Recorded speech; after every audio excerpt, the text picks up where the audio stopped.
itu menurut kalian gimana gitu? Atau belum ada bayangan atau gimana maksudnya ini? Cuman kan kemarin itu kalau nggak salah kan ada kriterianya dok, yang mana yang bisa dilakukan oleh dokter umum sama yang Spesialis. mana yang bisa dilakukan oleh ahli. Nah, sebetulnya kemarin bukan kriteria, tapi itu kemarin hasil. Jadi ini CDSS-nya. Kemudian CDSS ini dipakai oleh dokter umum. Hasilnya gimana? Kemudian CDSS ini dipakai oleh dokter ahli. Hasilnya gimana?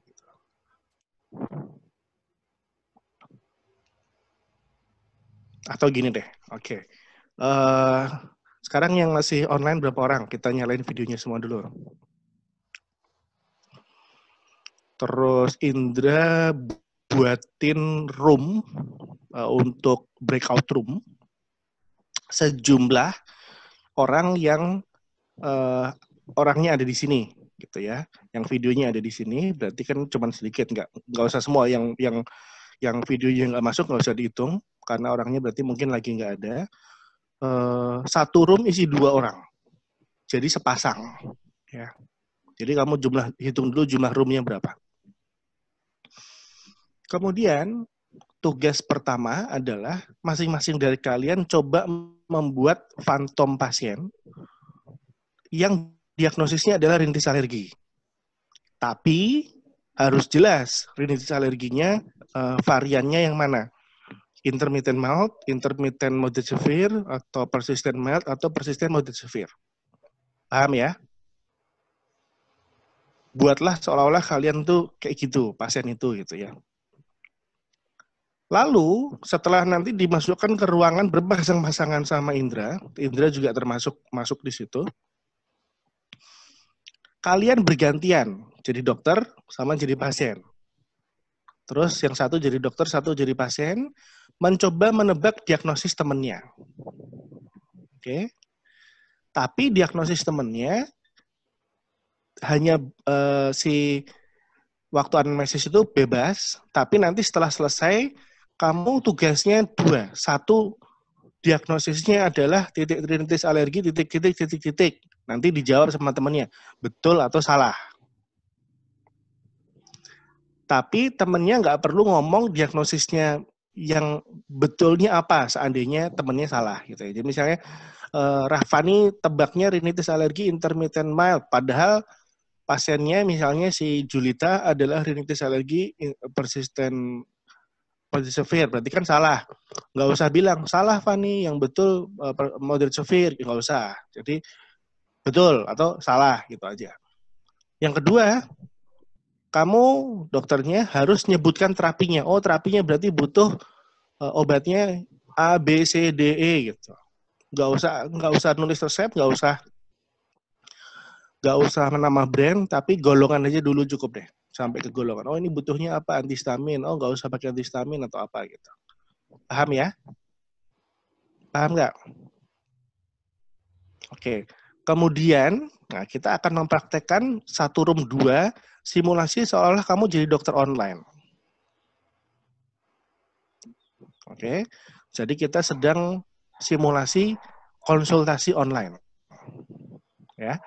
Kamu bisa nggak sebagai dokter tapi online menebak diagnosis pasien hanya berdasarkan wawancara saja, gitu ya. Kan nggak bisa pegang-pegang kan, nggak bisa rinoskopi anterior, nggak bisa apa gitu. Tapi cuma ngomong, berhasil nggak nebak ya? Oke, yuk Indra, kita bikin breakout room, lalu kamu acak masukin orang-orangnya ini, terus saya nggak usah dimasukin, nanti saya bergiliran dimasukkan ke ruangan 1, ruangan 2, ruangan 3, lalu breakout room-nya kamu setting otomatis tertutup dalam 15 menit. 15 menit. Terus setelah tertutup dalam 15 menit, disisakan waktu 10 detik ruangan tertutup kembali ke ruangan besar. Dalam 15 menit kalian harus sudah berganti peran. Jadi dalam 15 menit sudah jadi dokter dan sudah jadi pasien. Gitu ya. Oke, kita coba yuk. Udah siap breakout room-nya Indra? Kalau ada jumlahnya ganjil nggak cukup, nanti masukin jadi bertiga. Ya, dokter. Jadi ada yang 2, ada yang 3. Nah, yang ruangan bertiga minimal sekali. Tapi kalau bisa 2 kali juga boleh, nggak apa-apa. 2 kali itu maksudnya 3 orang nih minimal kamu jadi dokter sekali aja. Pasiennya sekali aja cukup. Kalau waktu sisa mau 2 kali boleh. Oke. 1, 2, 3, 4, 5, 6, 7, 8, 9, 10, 11, 12, 13, 14. Pas 7. Berarti 7 ruangan 2-2. Untuk acaknya bagaimana ya dokter? Izin. Apanya? Untuk mengacaknya? Acak aja paling kiri. Create. Automatically. Insert automatically. Jangan. Manually aja. Manually kamu create room dulu. Sudah dokter. Terus orangnya diklik satu-satu. Si Fani masukin ke ruangan 1. Nanti siapa masukin ruangan 2 gitu. Ya, dokter.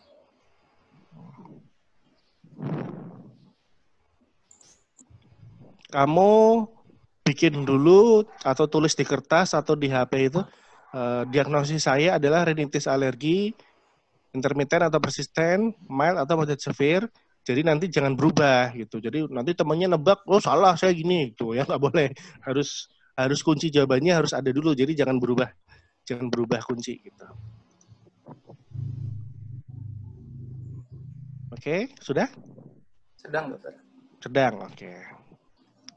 Yang ada pertanyaan nggak tentang instruksinya dulu? Terus di-unmute dulu semua ya. Jangan semua lah, yang ada di ruangan ini aja. Yang nggak ada nggak usah. Nanti suara yang lain masuk.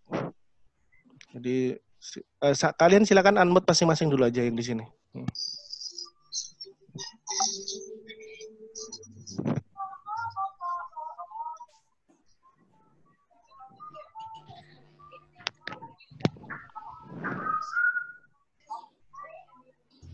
Saya dibikin jadi host bisa nggak Indra? Coba. Bisa dokter.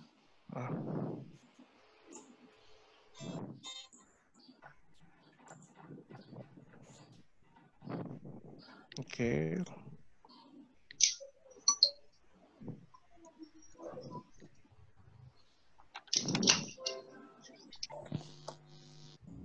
Satu, 2, 3, 4, 5, 6, 7, 8, 9, 1, 2, 3, 4, 5, 6, 7, 8, 9, 10, 11, 12, 13, 14, 7 aja.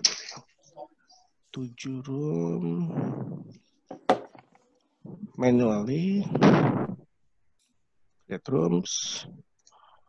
10 seconds, 15 minutes. Oke. Lalu yang ada di sini siapa saja? Fani. Sama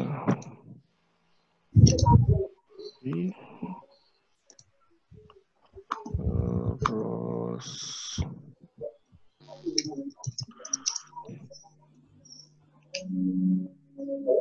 Jarod, Indra, sama itu yang bertiga Amel Santo Ahmad cuman satu aja ya saya pakainya ya namanya ya. Nanti yang lain ikut mendengarkan nggak apa-apa.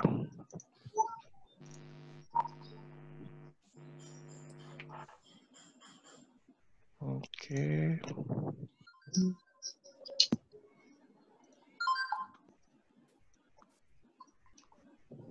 Jarod sama Yudis. Yang lagi stase alergi sekarang siapa ya? Bu Handa, dokter. Oh, lagi nggak ada dia? Ya, udah oke, nggak apa-apa. Baru di jalan, dok, kayaknya piket, dok. Ya nggak apa-apa. Ya nggak apa-apa, nggak usah. Nanti ikut dengerin aja dulu, aja nggak apa-apa. Oke, waktu habis ya. Lagi dong. Iya, soalnya waktu udah habis. Lanjut. Oke, siapa yang diagnosisnya salah? Nah, angkat tangan. Angkat tangan di video aja nggak apa-apa, biar saya bisa lihat cepat. Indra masih salah. Oke, ada lagi yang lain yang salah? Tidak ada, bagus. Berarti cuma salah satu. Kedua, pertanyaan berikutnya, siapa yang terapinya tidak lengkap? Atau sudah berhasil diagnosis benar dan terapi lengkap benar semua? Benar semua? Oke, bagus ya. Tadi adalah simulasi gimana kalau kalian jadi dokter yang telekonsultasi atau online. Ya. Oke, sekarang saya minta feedbacknya gimana rasanya. Silakan dinyalakan aja mikrofonnya, nggak apa-apa. Iya, kadang terkendala dengan sinyal juga sih, dokter. Oke, selain sinyal. Ya mungkin bahasa gitu, dokter. Kadang Istilah. ada beberapa juga yang ya istilah, dokter. Oke. Apalagi? Izin tidak bisa melihat pemeriksaan fisik ya, Dok. Oke. Apalagi? Ada lagi? Nggak ada? Oke. Nanti setelah plastik ada apa? Nggak ada, Dok.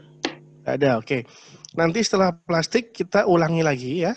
Nah, jadi prinsipnya kita simulasi jadi dokter online untuk berusaha menebak diagnosis dari temannya, ya, rinitis alergi apa gitu. Kan tetapi untuk sesi 2 nanti, kalian saya berikan alat bantu. Ya. Apa alat bantunya? Nanti akan saya berikan alat bantu yaitu CDSS. Ya, kemarin si Rika kan presentasi tentang CDSS ya, Rika ya? Iya, dokter. Nah, terus saya juga penasaran, lalu saya mencoba membuat CDSS sendiri, dan ini hasilnya ya. Jadi nanti saya akan share linknya lewat chat, ya, di chatnya Zoom saja. Kalau kalian lihat, kelihatan nggak websitenya? Kelihatan, Dok.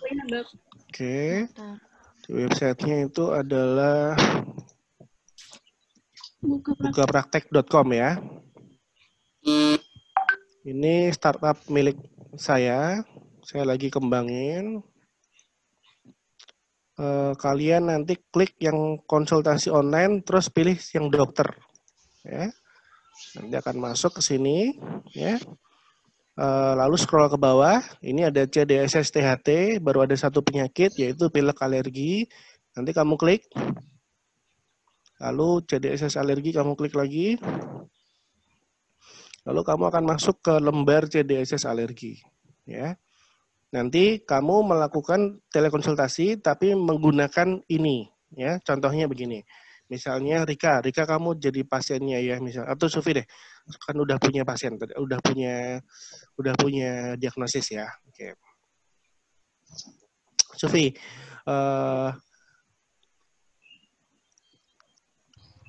keluhannya apa, Bu Sufi? Hidungnya saya mampet, Dok. Satu sisi atau dua-duanya?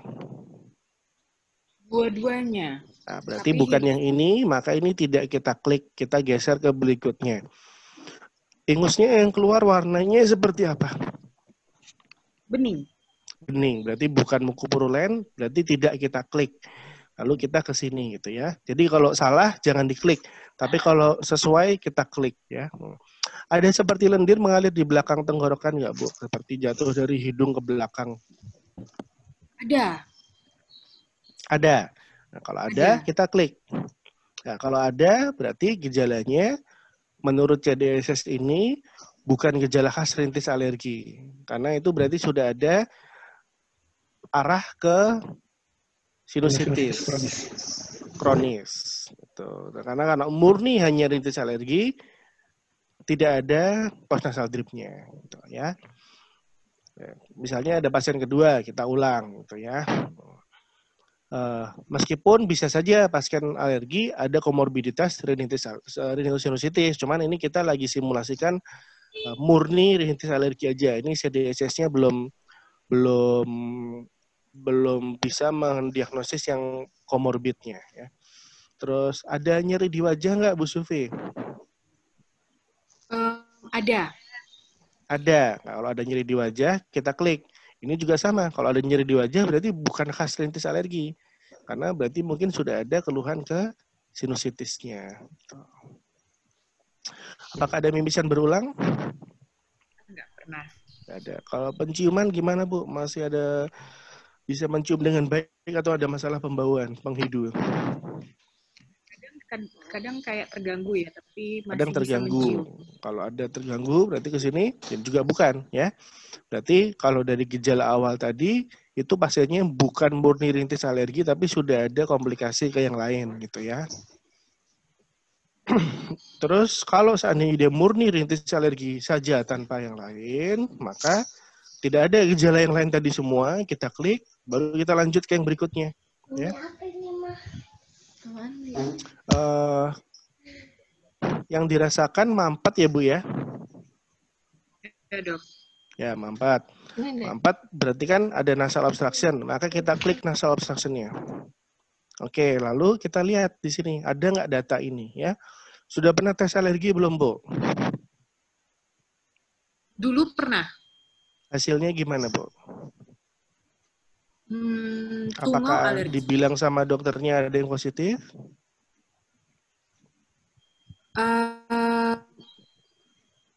Untuk yang positif ada Dok, tungau.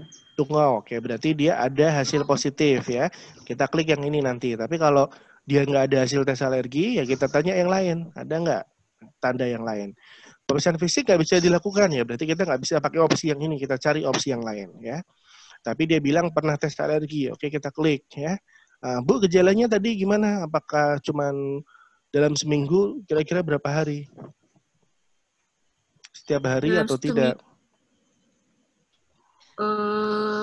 Hampir setiap hari ya Dok. Hampir setiap hari, oke. Terus ini kira-kira udah berapa lama Bu? Udah berapa bulan nih kayak gini? Kalau hidung buntunya tuh udah lama, Dok. Dari usia remaja. Ah, berarti sudah bertahun-tahun ya, Bu ya? Berarti ini kita klik karena sudah lebih dari 4 minggu. Oke.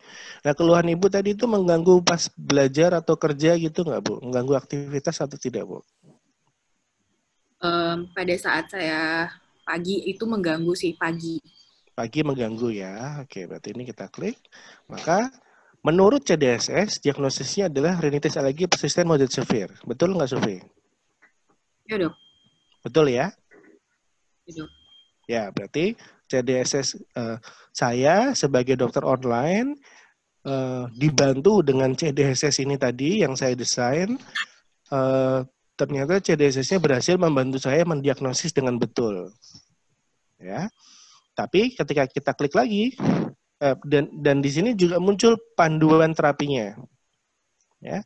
Oh Ibu ini diagnosisnya rinitis alergi yang persisten moderate severe. Berarti ini udah berat nih Bu, harus pengobatan. Misalnya dia belum pernah pengobatan sebelumnya, kita bisa sebutkan atau kita bisa resepkan online obat-obatan seperti berikut, misalnya antihistamin atau yang lain-lainnya. Tapi ada beberapa obat yang tidak bisa diresepkan online, seperti pseudoephedrine, ini nggak boleh diresepkan online. Kemudian intranasal steroid ini bisa, nggak masalah. Lalu kita kasih edukasi juga, ini sepertinya berat nih Bu, Ibu harus periksa ke dokter alergi THT atau dokter alergi untuk diagnosis lebih lanjut gitu ya. Nanti kalau ada terima pasien berikutnya, ya kita buka lagi yang awal lagi, kembali ke yang tadi ya.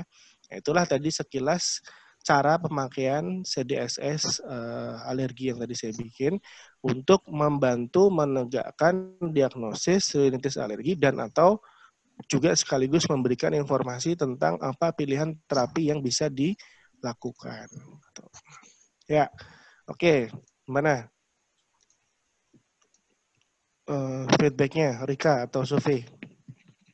Izin dok, kalau yang untuk itu kan rinitis alergi, cuman kan kalau misalnya ada beberapa pasien sudah mulai mengarah ke keluhan seperti rinitis kroniknya, itu pengarahan tadi kan yang kayak di poin pertama keluhannya lebih ke RSK.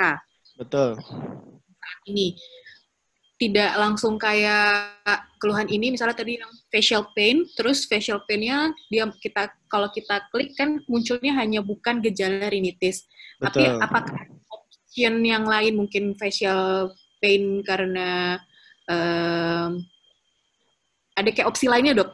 Maksudnya misalnya ada RSK atau sinusitis Pada maksilarisnya. prinsipnya bisa dibuat, tapi saya belum buat karena butuh waktu untuk membuat itu tadi, untuk membuat software seperti tadi butuh waktu. Dan yang saya buat baru sanggup untuk sebagai panduan diagnosis rinitis alergi yang murni. Seandainya ada komorbid, saya tinggal tambahkan, tapi saya belum selesai. Sehingga nantinya rencana saya adalah rinitis alergi dan komorbidnya dan semua penyakit lainnya juga ada. Akan tetapi dengan CDSS ini tetap membutuhkan keterampilan diagnosis kita sebagai dokter, karena kan seperti tadi misalnya nggak khas nih mengarah ke sini, mengarah ke sana, ya kita tetap bisa mikir gitu ya.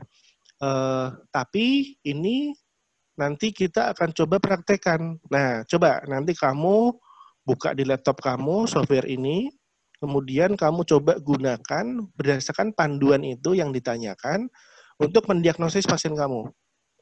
Lalu kamu rasakan apa bedanya antara konsultasi online tanpa CDSS dan konsultasi online dengan CDSS gitu. Ya, nanti setelah pembacaan plastiknya selesai. Nah, ini kan sekarang kita udah masuk di 9:30, sudah jadwal di pembacaan plastik. Kalau misalnya Dr. Willy belum bisa masuk, di info aja izin boleh mulai duluan atau enggak. Seandainya boleh mulai, nanti kita mulai duluan ya. Yang maju siapa? Rika? Saya dokter. Ya, Fani hubungi Dr. Willy dulu. Nanti kalau dibilang boleh mulai, kita mulai duluan.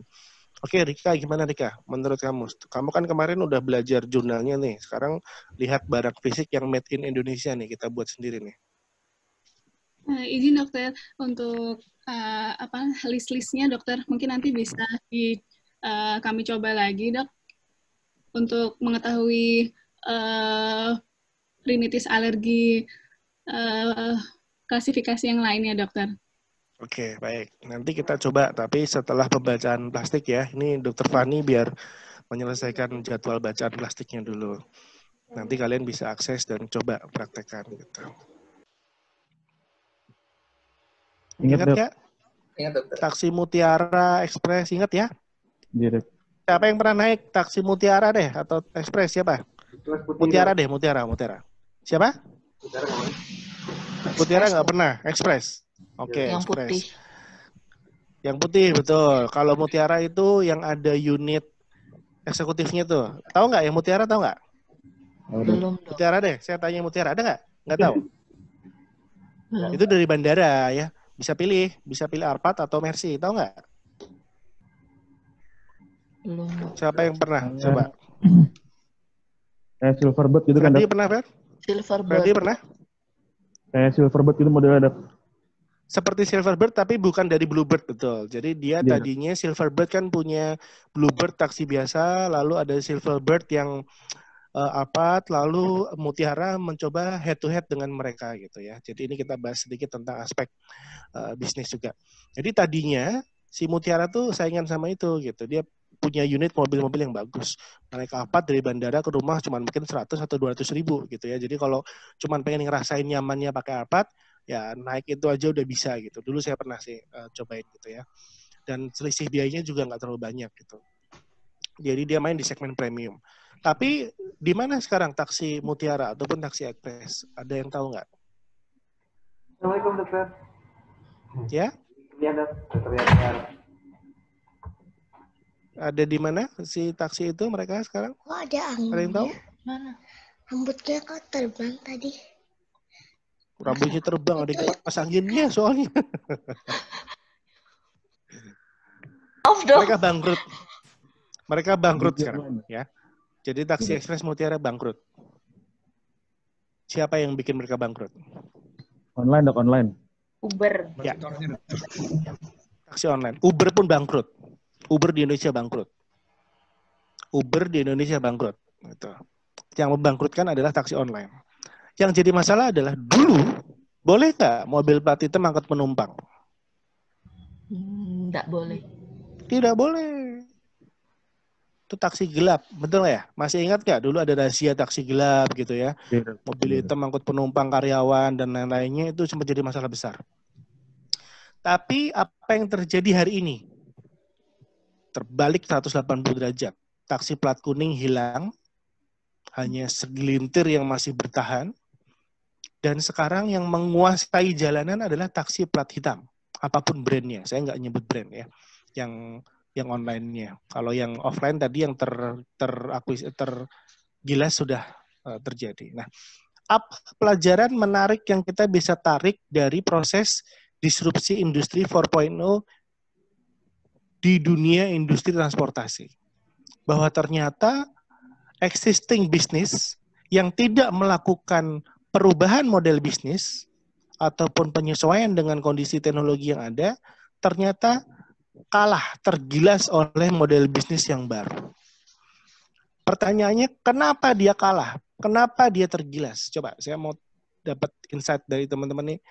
Siapa yang tahu? Kenapa sih taksi yang offline itu kalah sama yang online gitu? Tahu nggak kalian? Kenapa? Ya, silakan. Lebih mahal dong. Online lebih praktis. Karena semua orang menggunakan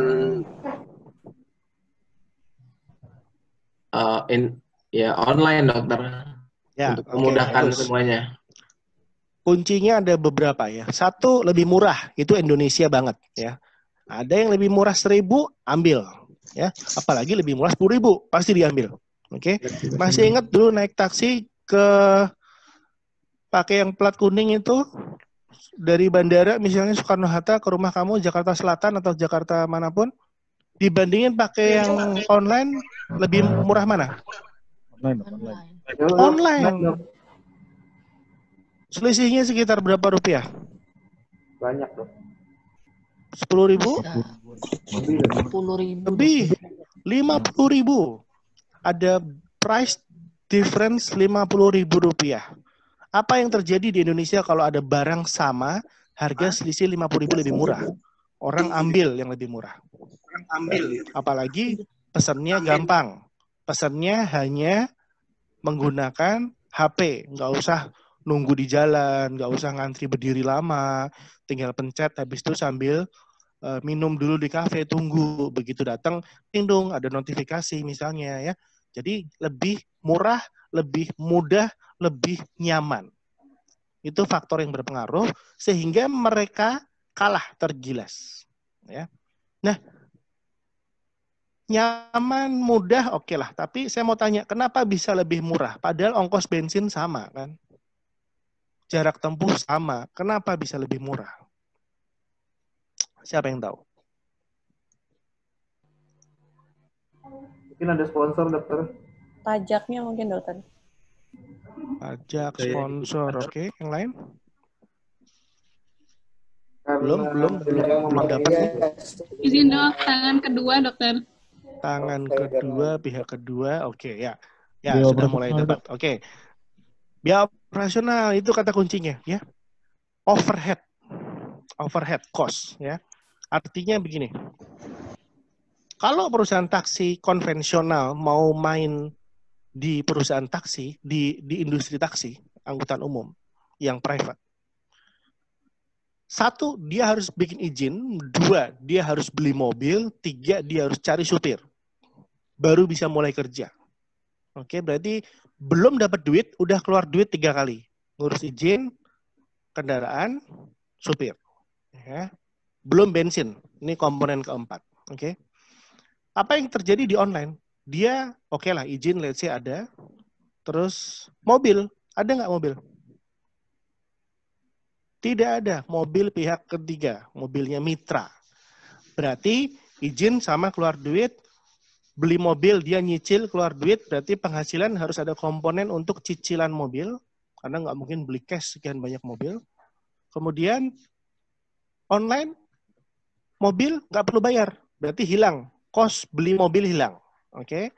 Lalu pegawai harus ada honor atau uang harian atau mitra atau apapun sifatnya, tapi uang yang didapatkan supir ini sebelum didapatkan sebagai jatah supir harus ada jatah untuk perusahaan sebagai komponen keuntungan dan komponen setoran untuk cicilan mobil, ya.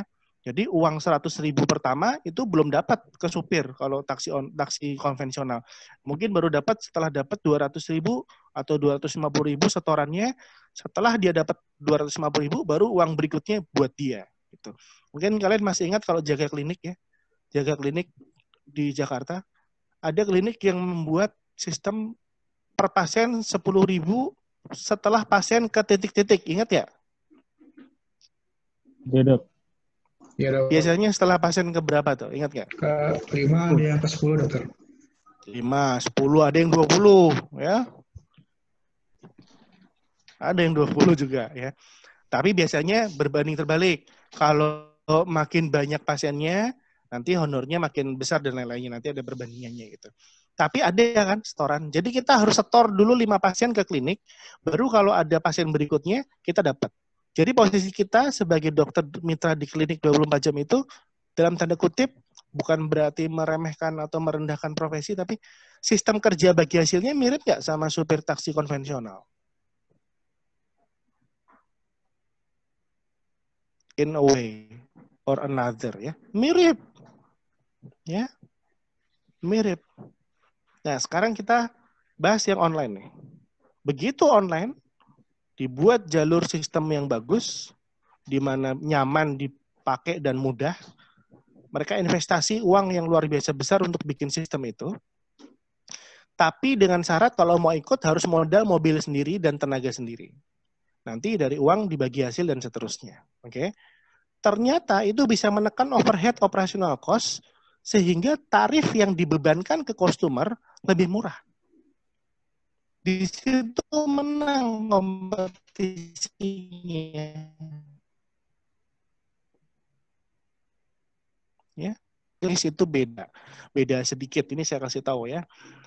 Bedanya gini, kalau taksi misalnya antara Mutiara sama Express tadi, persaingannya apa?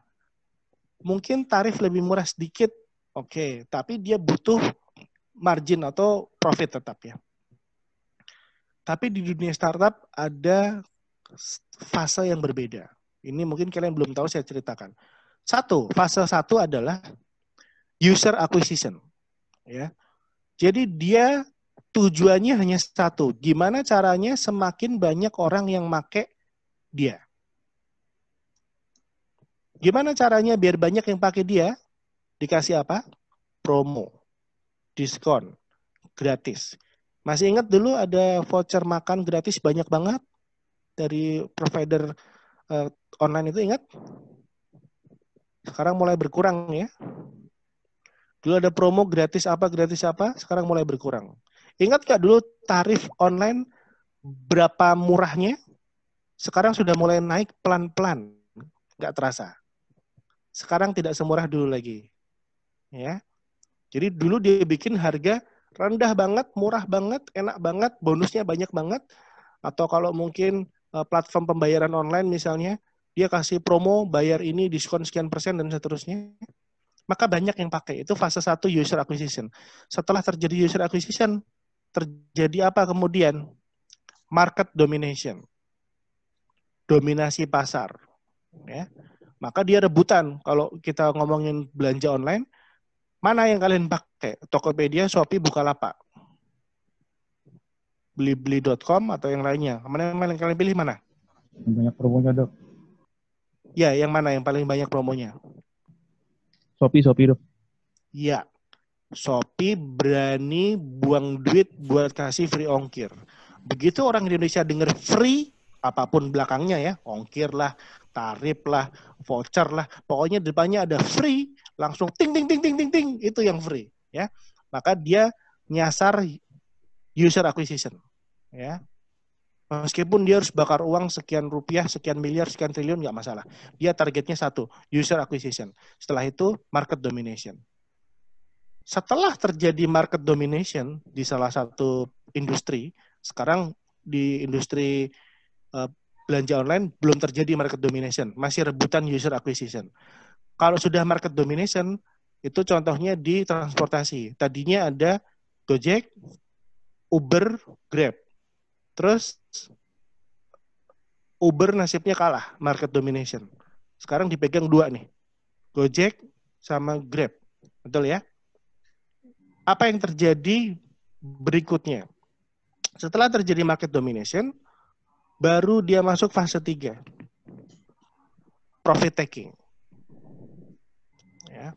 Begitu nggak ada pesaing, begitu user sudah habis, kalau nggak pakai Gojek ya pakai Grab, maka yuk kita naikin harganya bareng-bareng ya. Jadi Gojek naik harganya, Grab juga naik harganya. Kamu kalau ini lagi pesan GoFood, ingat nggak dulu pesan GoFood itu ongkirnya free atau enggak? Free.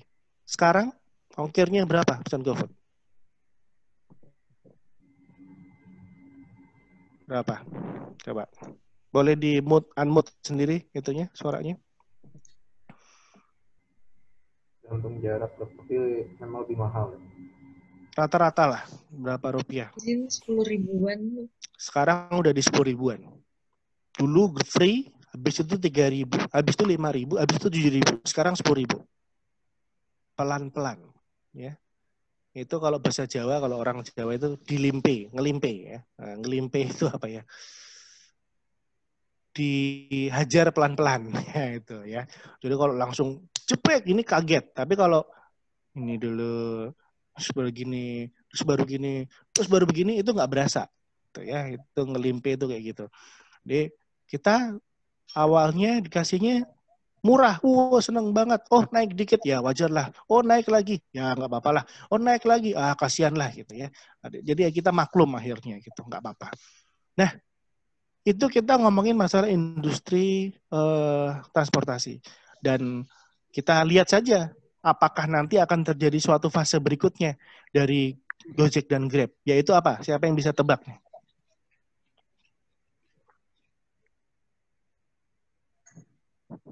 Monopoli. Nanti akan lanjut ke fase berikutnya itu monopoli. Jadi Gojek sama Grab nanti akan merger. Kita lihat tahun berapa mereka merger. Kalaupun nggak merger, Gojek akan beli sahamnya Grab dan Grab akan beli sahamnya Gojek. Maka kalau Gojek yang menang dapat uang banyak, Grab dapat share profitnya. Kalau Grab yang menang dapat uang banyak, Gojek dapat share profitnya. Dan itu sudah terjadi di industri yang lain, komputer. Di mana Microsoft itu punya saham yang besar di Apple. Jadi fanboy ini yang pakai Mac sama pakai Windows tuh ya. Oh pakai Mac lebih bagus nih, punyanya Steve Jobs gini-gini. Oh Windows lebih bagus nih, punya Bill Gates. Sama. Ya. Sama aja, kamu beli yang Mac juga duitnya masuk ke Bill Gates, kamu beli Windows juga duitnya masuk ke Apple.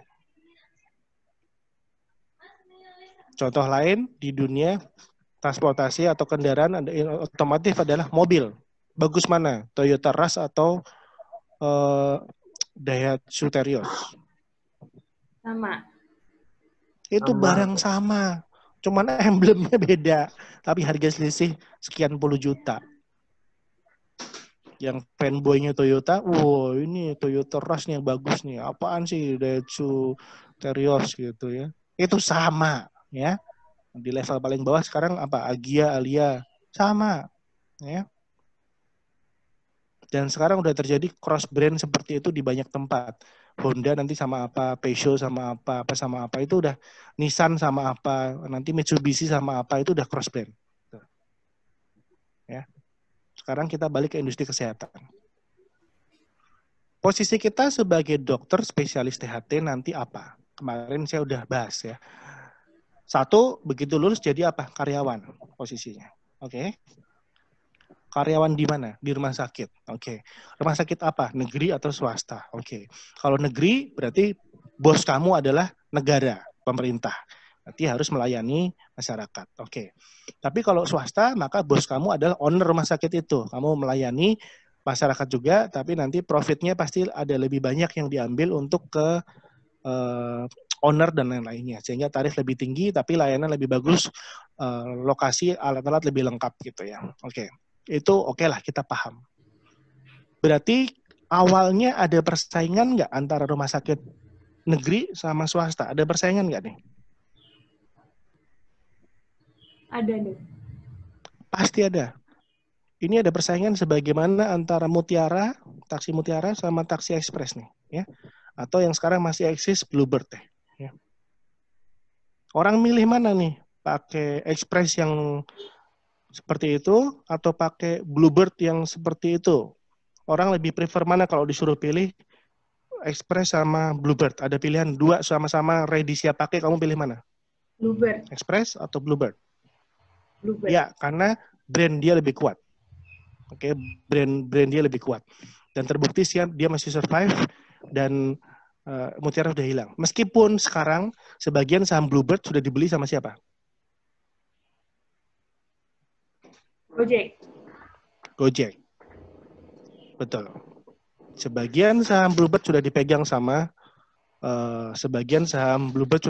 Gojek, meskipun belum seluruhnya. Ya.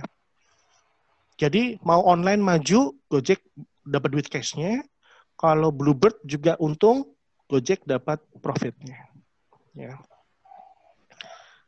Sekarang rumah sakit negeri sama rumah sakit swasta. Seandainya ada pilihan, let's say mau operasi amandel deh. Ya. Pasien pilih mana?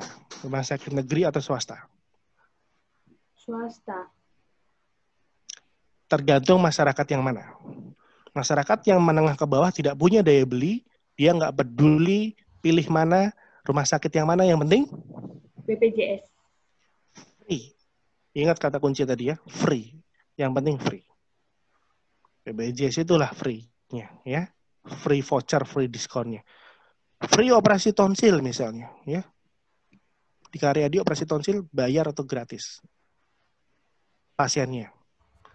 Sebetulnya dia bayar lewat premi, tapi ada yang dibayarin oleh negara, PBI, sehingga dia merasa tidak keluar uang. Maka asumsi dia kalau operasi tonsil di rumah sakit negeri, free, betul nggak? Sekarang gimana kalau di rumah sakit swasta, dia terima BPJS juga. Operasi tonsil sama-sama free. Oke, rumah sakit negeri, swasta, operasi tonsil, sama-sama free. Pilih mana?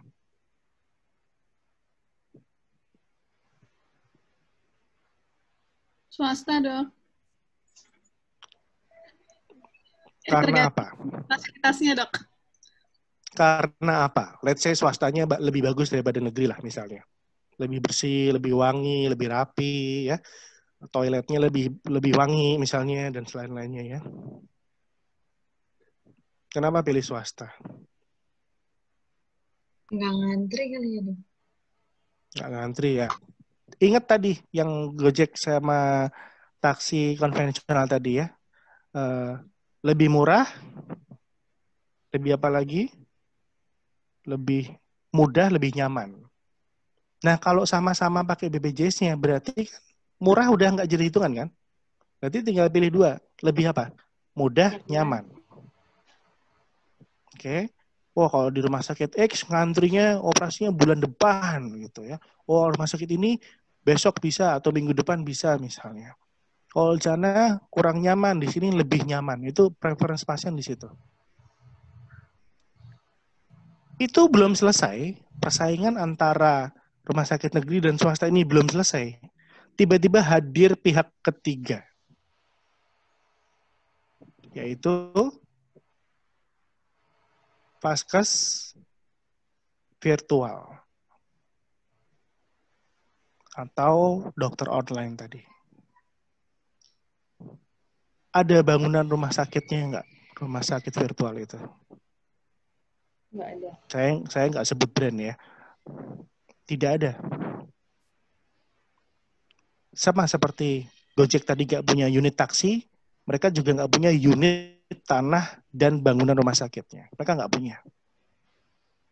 Tapi Gojek bisa angkut penumpang nih. Taksi Bluebird bisa angkut penumpang, Express dan Mutiara bisa angkut penumpang. Rumah sakit virtual tadi atau vaskes virtual tadi, dokter online tadi, bisa dapat putaran uang dari pasien nggak? Dapat. Bisa. Dia perlu bangun rumah sakit nggak? Nggak perlu. Perlu beli tanahnya nggak? Nggak perlu. Perlu gaji mungkin cleaning service, satpam, perawatnya nggak? Nggak perlu. Maka apa yang terjadi dengan tarif konsultasinya? Lebih murah. Jauh lebih murah. Paham ya? Maka ditawarkan ke pasien nih. Mau periksa ke dokter Fari nih ya, di rumah sakit X dengan tarif 150.000. Atau ke dokter online 50.000. Pasien pilih mana? Dokter online. Ini dokter Fari nih lagi jaga, nungguin pasien belum pada datang gitu ya. So, kalau datang dapat 150.000 misalnya ya. Kok nggak ada yang datang? Pada kemana nih pasien ya? Ternyata mereka udah konsultasi semua, tapi sama dokter yang online gitu.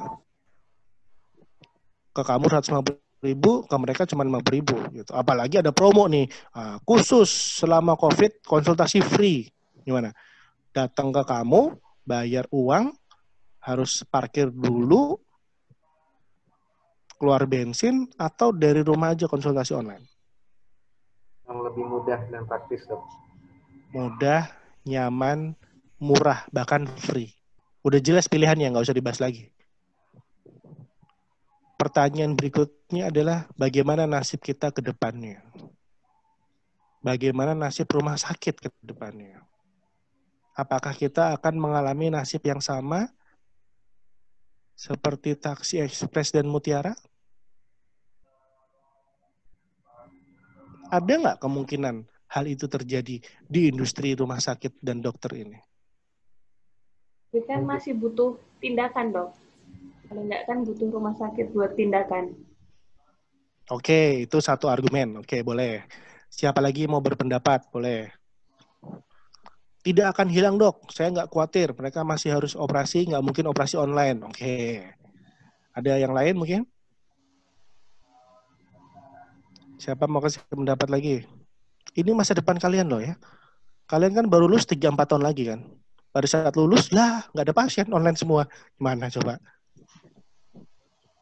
Ayo. Lucia nih, ayo Lucia. Udah susah-susah bikin penelitian, susah-susah sekolah. Pasien habis online semua. Gimana?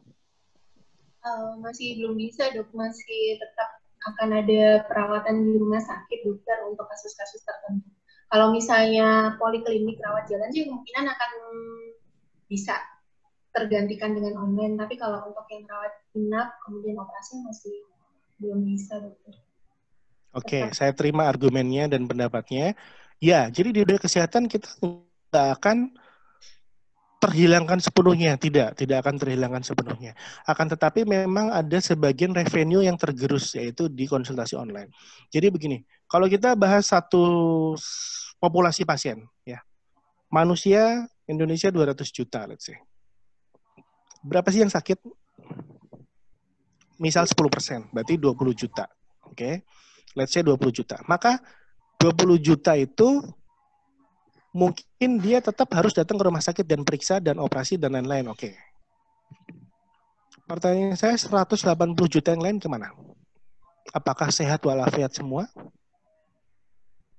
Atau ada keluhan dikit-dikit?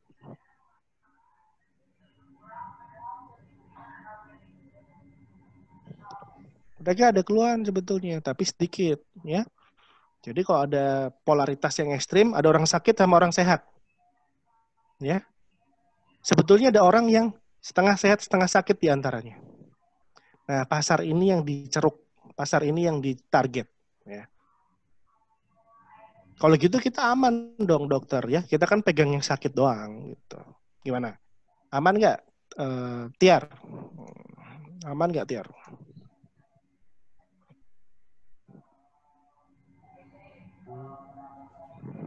Belum bisa ngasih komentar, Dok.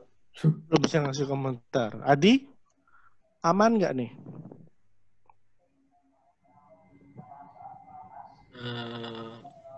Sama dong, masih bingung. Masih bingung, oke.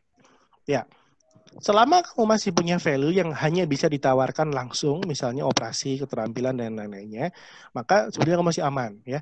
Kan nggak mungkin operasi amandel online, kan nggak mungkin. Bu, HP-nya masukin, Bu ambil pisau, Bu gunting sendiri, Bu, kan nggak mungkin, ya. Awas, Bu, aspirasi, Bu, awas, ya kan nggak bisa, ya. Jadi keterampilan itu kuncinya, ya. Tapi bagaimana dengan teman-teman sejawat kita yang masih dokter umum? Mereka potensi sangat riskan untuk terpengaruh, ya. Jadi bisa jadi kita oke, aman gitu, safe. Makanya kalian ambil spesialis kan. Itu salah satu bentuk bahwa job security. Oh, pekerjaan saya kalau dokter umum udah nggak jelas nih kerjaannya. Spesialis deh. SPTHT mah jelas. Yang penting amandel besar, buka mulut, ambil, selesai. Oke. Itu salah satu alasan yang membuat kamu spesialis THT, memiliki keterampilan tambahan, memiliki kompetensi tambahan, yaitu tindakan-tindakan operasi THT yang tidak bisa dikerjakan dokter umum, tidak bisa online. Itu aman. Oke, bagus. Makanya banyak dokter spesialis yang nggak peduli dengan ini. Ya. Nggak peduli dengan kondisi ini sekarang.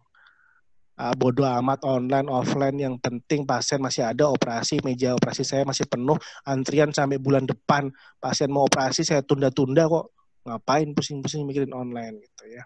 Ya di satu sisi itu pandangan pragmatis yang betul ya, karena ya udah yang penting duit cukup beres, ngapain ngurusin urusan orang lain gitu ya.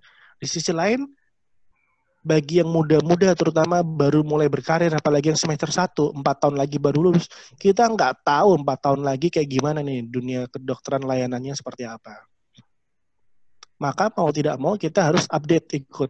Nah, salah satu hal adalah yang disebut sebagai telemedicine, atau kelompok besarnya adalah telehealth, kesehatan secara jarak jauh gitu ya.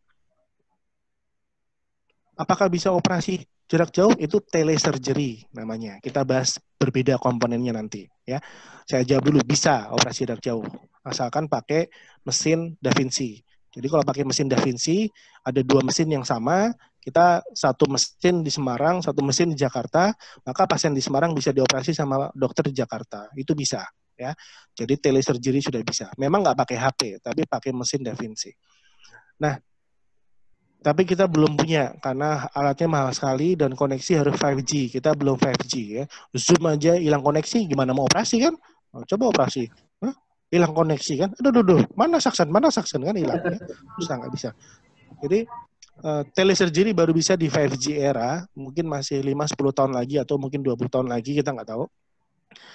Tapi telekonsultasi sudah datang hari ini. Ya. Dan siapa bisa tebak berapa jumlah telekonsultasi per bulan hari ini? Fani, berapa, Fan? Tebak aja. Banyak, Dok. Iya, tahu banyak. Berapa? Sebut angka aja. 1.000, oke, bagus. Tika, kira-kira berapa, Tika? Jumlah telekonsultasi yang terjadi di Indonesia dalam 1 bulan. Mungkin sekitar 500 sampai 1.000 mungkin, Dok. Oke. Yudis, kira-kira berapa, Dis? Sekitar 1.000 sampai 2.000 mungkin, Dok. 1.000 sampai 2.000. Oke, saya kasih tahu angkanya. Memang ini bukan angka official karena datanya ditutup ya, nggak akan dibuka. Cuman saya dapat infonya. 5 juta konsultasi per bulan. 5 juta telekonsultasi per bulan.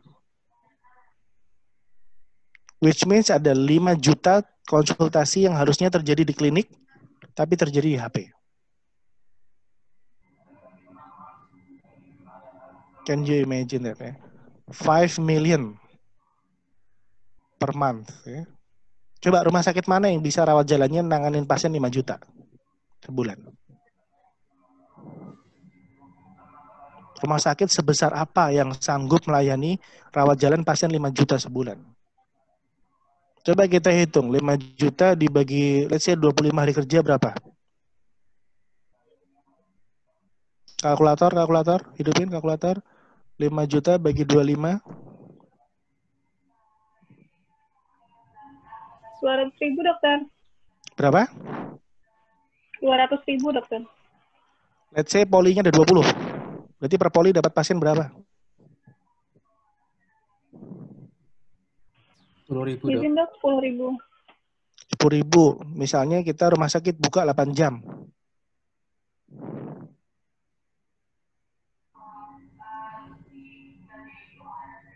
Delapan 800 pasien, Dok. 800 pasien 1 jam. Sanggup kamu layanin? Ampun, Dok. Dibagi 1 jam, let's say konsultasi dalam 60 menit kan itu? 60 menit, bagi 60, Rika. Tadi jumlahnya berapa? 800 bagi 60. 13,3 dokter. 1 menit layanin 13 pasien. Sanggup nggak?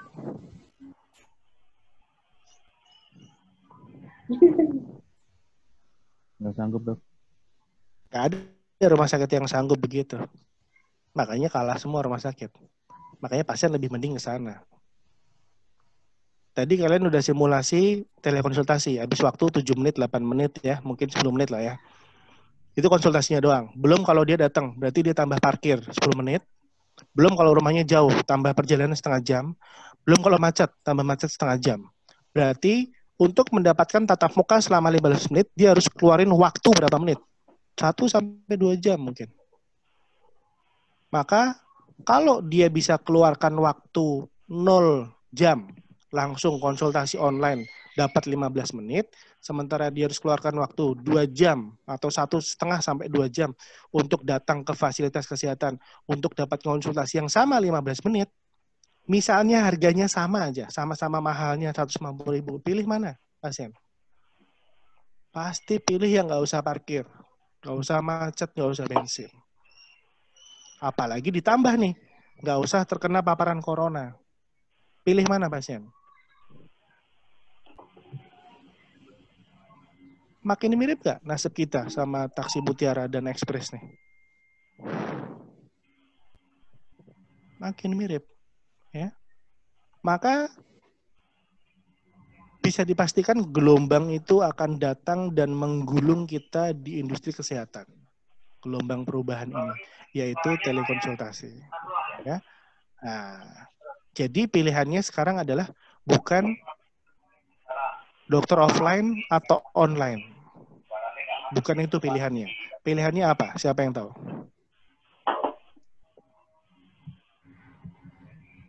Dokter berkualitas atau tidak berkualitas? Dokter berkualitas atau tidak berkualitas. Kalau yang online berkualitas juga kan gimana, Fari?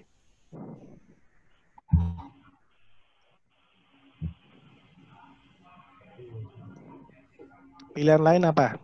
Jadi bukan milih antara, maksud saya gini, oh nanti setelah saya selesai, saya kerja di mana ya?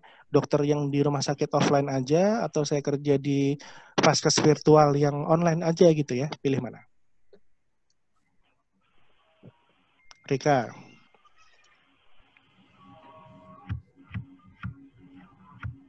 Nah, Rika, pilih mana? Yang online dokter. Yang? Online. Yang online dokter. Tapi kan nggak bisa operasi kalau online.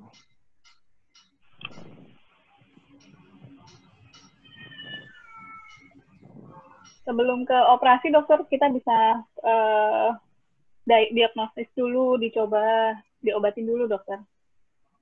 Ya, itu yang disebut namanya omni channel. Jadi kita harus offline dan online. Oke. Atau dengan cara lain, kata lain adalah kita cari rumah sakit yang punya sistem bisa offline, bisa online. Maka itu rumah sakit pilihan kita. Gimana kalau kita kerja di rumah sakit yang hanya offline, belum bisa online? Nah, kita dorong rumah sakitnya supaya dia bisa online juga. Nah, apa bedanya rumah sakit yang offline dan punya layanan online sama vaskes virtual yang hanya online? Apa bedanya? Saya nggak sebut brand ya, jadi bukan masalah sentimen brand atau apa, tapi kita bahas konsepnya, filosofinya. Jarod nih. Ya, dokter. Ya? Bedanya apa? Vaskes yang hanya online saja sama vaskes yang rumah sakit betulan dan punya layanan online-nya. Apa bedanya? Daya tampung mungkin dokter. Dan bukan daya pilihan tampung, kalau asal pilihan poli. Pilihan apa? Polinya. Polinya, oke. Tapi kalau pilihnya polinya sama, asalkan kita bikin jumlah sama sih bisa.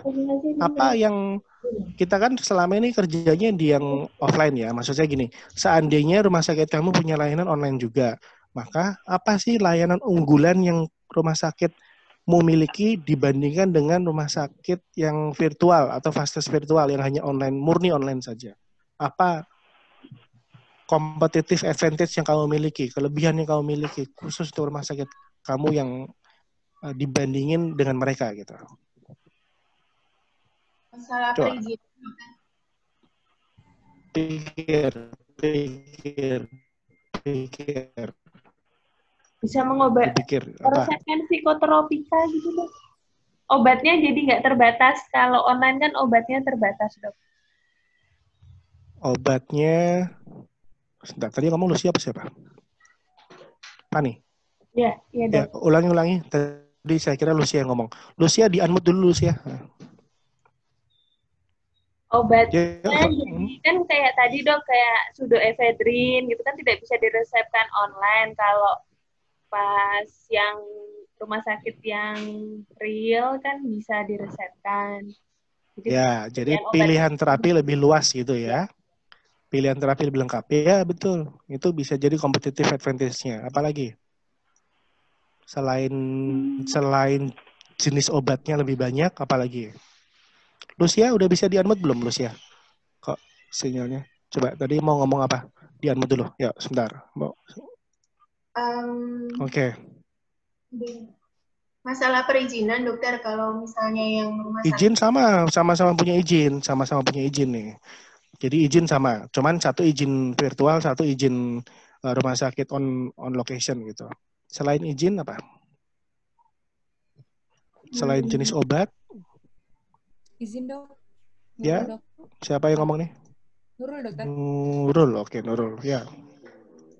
Jika ada dua opsi, jika online dan offline, misalnya kita kan pasien itu konsultasi dengan kita via online, terus dia membutuhkan suatu tindakan, maka dia akan bertemu langsung dengan kita via offline-nya dok. Bisa lakukan tindakan atau tangan yang misalnya diagnosis apa? Misalnya kasus telinga yang sering apa? OMSK dengan komplikasi mastoiditis mungkin dok. Yang lebih gampang daripada OMSK lah, yang gampang aja yang sering. Apa? Mendasing. Yang di kuping. Mendasing yang paling sering kamu kerjain di poli sehari tuh.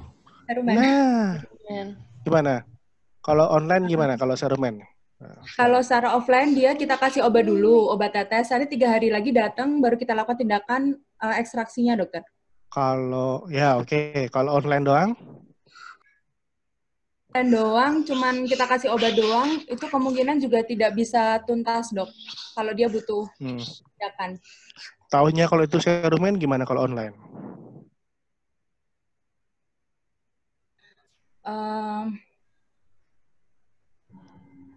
Dari gejalanya aja sih dok. Misalnya dengan gejala kan telinga mampet bisa serumen, bisa OMSK eksternal, kolesteatum eksternal, bisa OMSK, gimana bedainnya? Kan belum di otoskopi. Iya sih dok, tetap harus butuh secara offline untuk pemeriksaan lanjutan dok. Nah, itulah di situ nilai lebih kita ya. Artinya apa? Ya, memang betul kita nggak usah takut, tapi bukan berarti kita antipati dan tidak mempelajari. Justru sebaliknya, kita pelajari apa yang terjadi, kita lihat apa nilai lebih yang kita miliki, maka kita bisa tawarkan satu paket ya, satu paket. Jadi kalau misalnya serumen, tapi sudah konsultasi online, free konsultasi online kalau ekstraksi serumennya di rumah sakit itu misalnya, atau sebaliknya konsultasi online-nya bayar tapi nanti ekstraksi serumennya dapat diskon karena sudah konsultasi online dan seterusnya ya, itu dibundling namanya, dipaketin gitu ya, satu paket. Atau sudah jadi paket misalnya, Ya memang setiap kali datang ke sini offline, nanti pasti akan ada follow up online 1 kali free misalnya gitu ya. Atau macam-macam lah. Intinya banyak strateginya. Artinya kita bisa memiliki competitive advantage dibandingkan yang murni online saja ya dalam hal treatment. Oke. Tapi kenapa kita penting untuk bisa ke online juga? Karena tugas dokter nggak hanya treatment. Kalau kita hanya treatment, maka kita bukan dokter, tapi tukang kuratif. Ya, petugas kuratif kita. Padahal tugas dokter apa saja komponennya. Fani? Nah, udah mulai ngantuk nih Fani nih.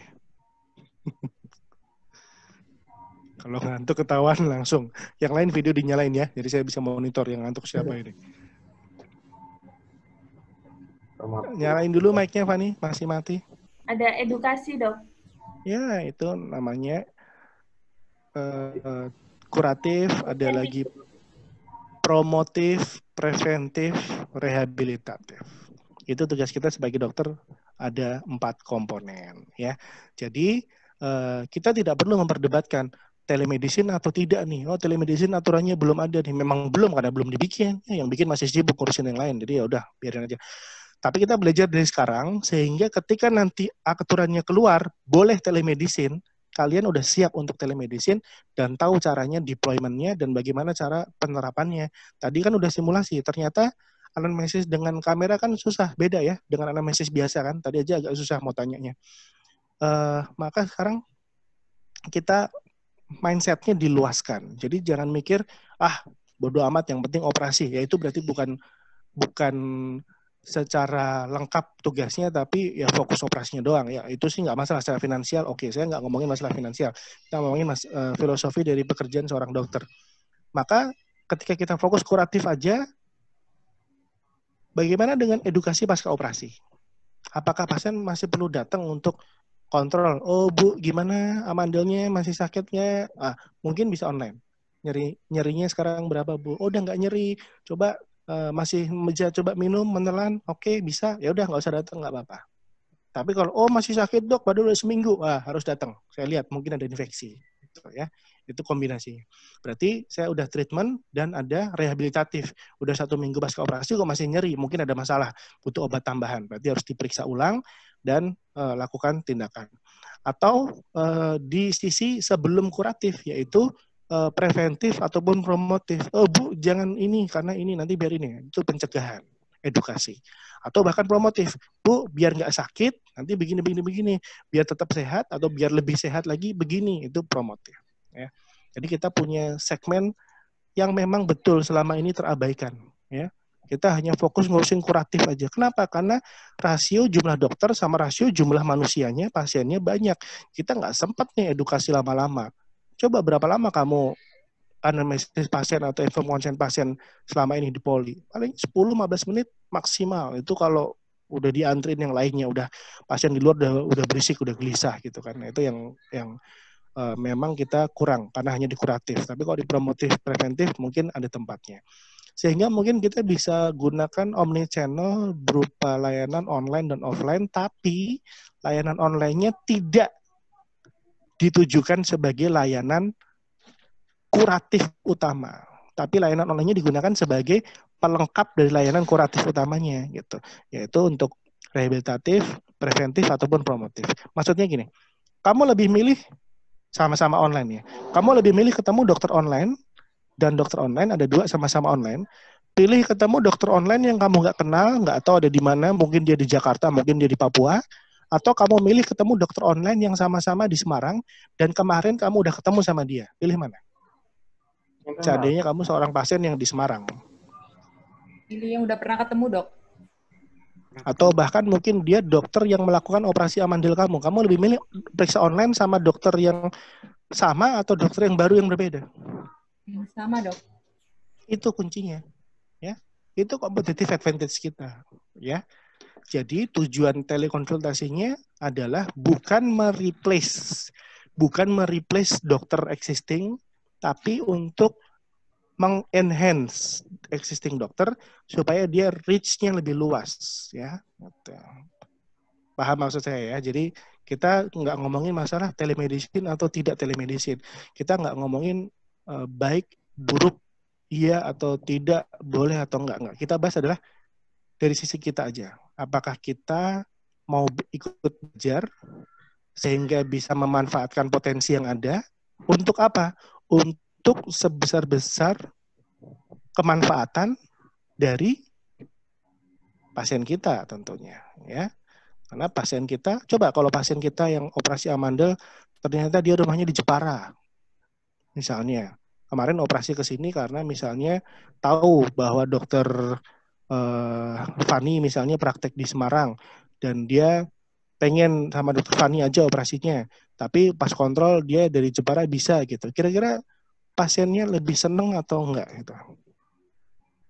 Lebih nyaman buat pasiennya enggak gitu. Lebih nyaman, Dok. Jadi pasien lebih senang ya. Tapi dokter Fani harus tahu batasan di mana seandainya ada masalah, tetap dokter Fani harus anjurkan pasien untuk datang ke dokter terdekat di Jepara. Betul nggak? Iya, Dok. Ini kayaknya demam nih, tapi nggak berat. Atau mungkin ada ini, coba ke dokter THT yang di Jepara. Di sana ada dokter X, dokter Y, prakteknya di sini dan di sana. Segera ke sana ya, bilang aja kemarin habis sama dokter Fani begini-begini, terus begini gitu. Maka ada komunikasi yang baik antara dokter pasien, dan pasien merasa mendapatkan perhatian yang baik dan masalahnya terselesaikan. Kenapa dia mau operasi sama dokter Fani, padahal dia rumahnya di Jepara misalnya? Kenapa? Dokter Fani di Semarang. Karena di sana nggak ada fasilitasnya mungkin, Dok. Ada, sama-sama ada. Yang lain boleh bantu, Fani? Kenapa seorang pasien mau ke dokter yang lain misalnya, di kota yang berbeda misalnya?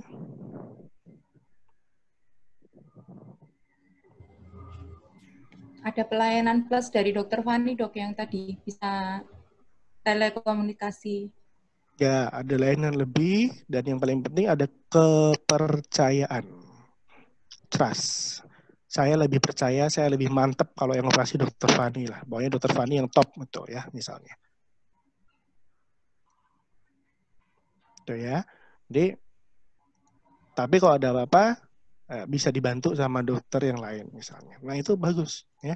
Artinya kita bisa meluaskan jejaringnya tapi tetap menjaga, memperhatikan keselamatan pasien gitu ya. Misalnya pasien dokter Fani yang habis TE tadi masih nyeri, butuh obat tapi nggak bisa resep online, apakah dia harus kamu suruh datang ke Semarang sama Fani untuk dapat obat khusus atau gimana? Bisa suruh kontrol ke dokter THT setempat aja, Dok. Dia ya. Ini mah ringan Bu, tapi obatnya nggak bisa online. Maaf ya Bu, harus tetap ke rumah sakit ke dokter ini. Gitu. Ya. Jadi pasien juga diedukasi bahwa tidak semua bisa dengan online. Ya. Ada kondisi tertentu yang membutuhkan ketemu langsung dan diperiksa langsung. Itu penting. Ya. Oke, sekarang kita akan lanjut ke diskusi lagi yang dengan CDSS. Oke, silahkan yang masih ada di sini, hidupkan videonya. Saya akan buka lagi breakout room-nya. Saya akan cek dulu yang masih di sini, siapa saja. Lalu kalian cek di chat, buka link bukapraktek.com di laptop ataupun di HP boleh. Kalau di laptop lebih mudah, mungkin di laptop.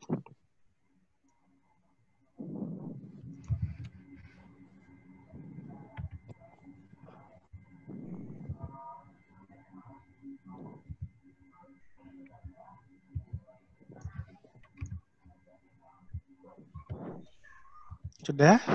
Ada yang sudah bisa buka? Silakan di-share. Saya kasih tahu halaman yang untuk mulainya dulu. Siapa yang sudah buka? Silakan share, nggak apa-apa. Share screen-nya. Ya. Scroll ke pointernya ke dokter. Nah, kiri bawah ada buton biru dokter tuh.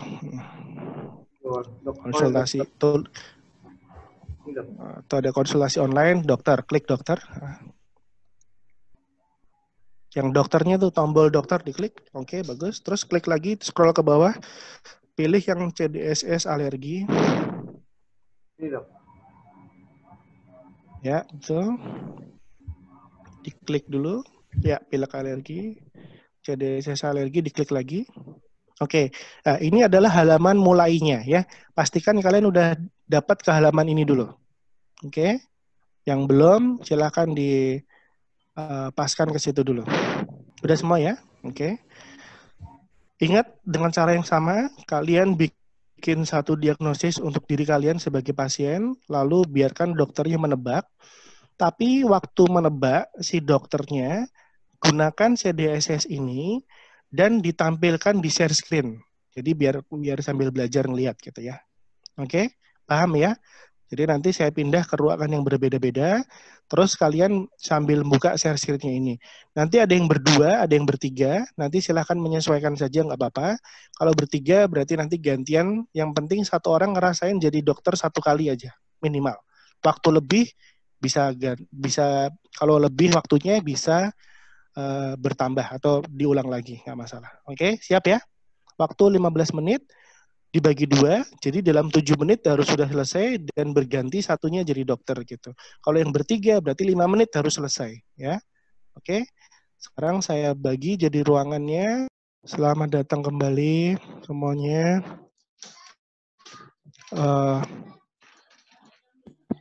Gimana tadi pakai CDSS, seru nggak? Lebih cepat dokter mendiagnosisnya. Cepat, oke. Ya. Sekarang saya minta untuk mengisi forum yang ada di chat. Silakan diisi dulu sebagai feedback dari CDSS tadi ya. Ya, silakan diisi dulu sekitar 2 menit. Ya udah azan ya, kita mau penutupan. Saya tutup dulu. Nanti yang belum selesai silakan menyelesaikan isinya ya. Jadi saya kasih info dulu. Jadi begini, saya memang sangat tertarik di bidang teknologi ya, terutama dalam penerapan teknologi di bidang kedokteran atau kita bilang nama istilahnya adalah digital health. Jadi sekarang semua udah dunia digital dan digitalisasi itu sudah menyentuh semua aspek dokter pasien.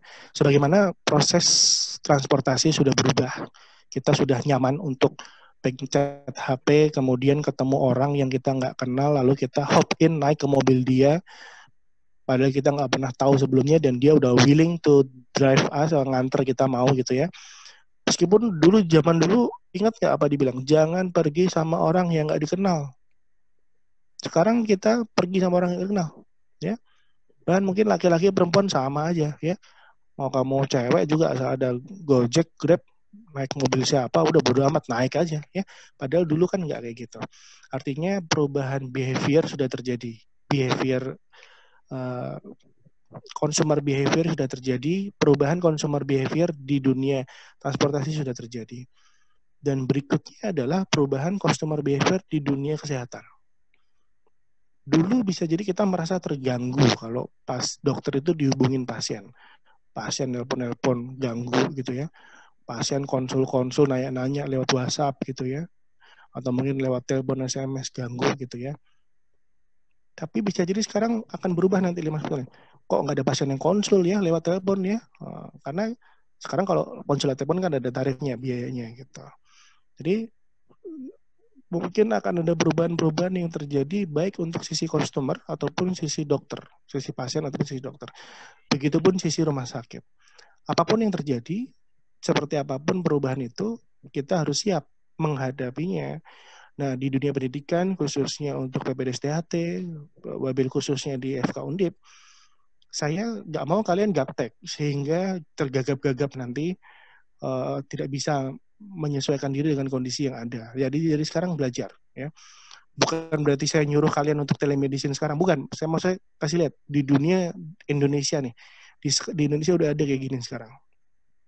Kamu suka nggak suka, mau nggak mau, sekarang udah ada. So, hanya satu pilihan, belajar, lalu adapt, menyesuaikan diri. Ya. Let's say misalnya tadi kalian udah dapat kesimpulan bahwa telekonsultasi itu adalah perluasan dari dokter offline. Dari dokter offline yang tadinya kemampuannya terbatas, dengan sistem online kemampuannya bertambah gitu ya. Dan punya layanan lebih, yaitu vaskes yang real, sehingga memiliki trust yang lebih tinggi dari pasiennya. Dan bisa mempertanggungjawabkan dengan lebih baik. Kalau ada apa-apa, ya datang ke rumah sakit, saya di situ. Segera hubungi dokter UGD, saya nanti dihubungin gitu ya. Jadi ini adalah perluasan layanan. Dan bayangkan satu level berikutnya. Bagaimana kalau sistem online ini tidak hanya dimiliki rumah sakit? Bagaimana kalau kamu bisa punya sistem online sendiri? Jadi kamu punya praktik di rumah sakit satu, let's say rumah sakit negeri, kalau negara ini butuh dokter rumah sakit swasta satu, lalu kamu punya praktik pribadi satu atau klinik pribadi satu, dan klinik kamu pribadi ini punya layanan online yang bisa melayani pasien rumah sakit negeri kamu ataupun swasta kamu. Yaitu visi saya, harapannya ke sana gitu. Dan ketika kamu nanti sampai di titik itu, saya bisa bantu untuk set up small clinic atau private practice, bisa punya sistem online sendiri, digital klinik sendiri, ya. Itu luar biasa nanti, ya. Akan berubah paradigma kamu, ya. Jadi bukan halo dok titik-titik, tapi halo dokter Rika misalnya, ya, atau apalah namanya. Artinya kita bisa punya brand sendiri, punya unit usaha sendiri. Ya. Tidak hanya di kuadran pegawai saja, tidak hanya jadi kuadran self-employed saja, tapi juga dapat kuadran satu lagi, business owner juga. Jadi kamu karyawan iya, self-employed juga, business owner juga, let's say ada duit lagi, mau invest juga, oke, nggak masalah. Ya. Oke, itu aja penutup dari saya ya. Untuk diskusi saya cukupkan dulu, tadi kita udah banyak diskusi ya. Kita cukupkan dulu, udah azan juga untuk ibadah. Saya cukupkan, terima kasih semuanya ya. Nanti kita akan banyak diskusi lagi. Saya juga masih berkembang, saya juga masih belajar. Itu sistem yang buat masih sederhana sekali, tapi moga-moga bisa bermanfaat. Nanti saya akan lengkapi lagi lebih detail ya. Saya cukupkan sekian. Assalamualaikum warahmatullahi wabarakatuh.